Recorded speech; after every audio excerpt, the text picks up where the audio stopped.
তপন সকালবেলায় এই যে হাঁটতে গিয়ে তারপরে এই যে ছোট্ট একটা টিফিন হলো, এটা কিন্তু দারুণ বল।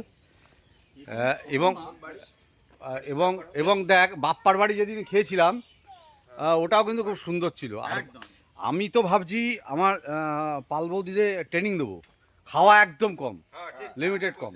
এবং বৌদির এতদিন জানা উচিত যে আমরা কে কেমন খাই, কতটা খাই। ঠিক আছে, এবার কম পরিমাণে আমরা সব খাবো।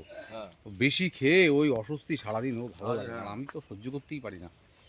তো দাদার বাড়ি তো এত রকম আইটেম এবং এত বেশি পরিমাণে আমরা খাই, যত্ন বেশি না অ্যাকচুয়ালি। বৌদি ভীষণ মানে ঠিক আছে।